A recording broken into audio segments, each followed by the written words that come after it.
आदाब साथियों।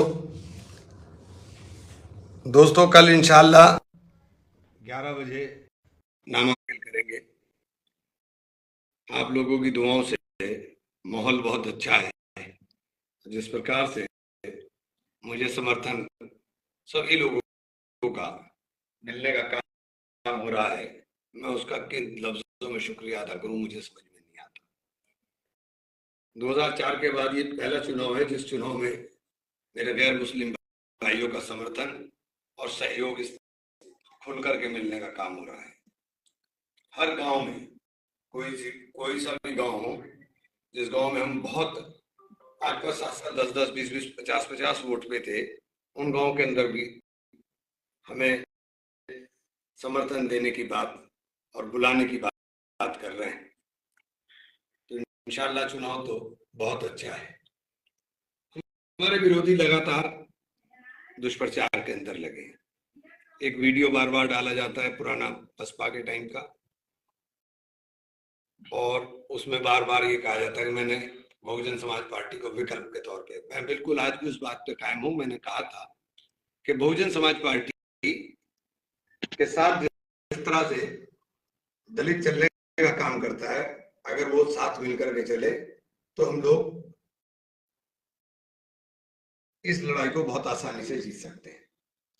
लेकिन बहुजन समाज पार्टी के नेता बहुत बड़ी नेता है हमारी बहन जी, और मैंने उन्हें दिल से बहन माना है। उन्होंने मुझे आशीर्वाद दिया, लेकिन मुझे नहीं पता उनकी समझ में क्यों नहीं आ रही ये बात, और या वो समझ कर ही नहीं समझना चाहती कि ये लड़ाई देश के संविधान को बचाने की, ये लड़ाई देश के लोकतंत्र को बचाने की। और दलित जो संविधान के लिए, बाबा साहब भीमराव अंबेडकर के लिए जो श्रद्धा अपने मन में रखता है, उस श्रद्धा के ऊपर भी चोट हो रही है।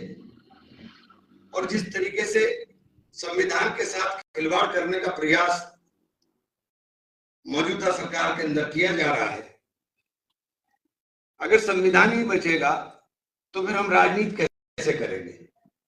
जब ये संविधान को बदलने की बात करने लगे तो उस सूरत में विचार तो करना होगा। हमने बहुत प्रयास किया कि बहन जी को गठबंधन के अंदर शामिल किया जाए, लेकिन बहन जी का रुख हमेशा नेगेटिव रहा, और उसी समझ में मेरी खुद नहीं आया था। अब समझ में आया था मुझे क्यों निकाला गया।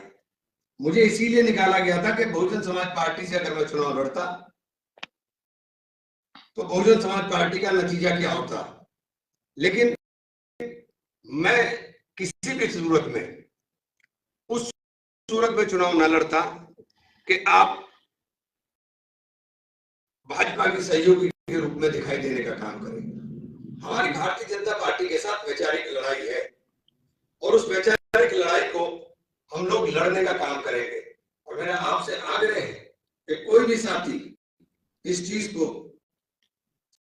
समझे कि दलित भाई देश के संविधान को बचाने के लिए, देश के लोकतंत्र को बचाने के लिए हमें सहयोग करने का काम कर रहे हैं, और इंशाल्लाह करेंगे।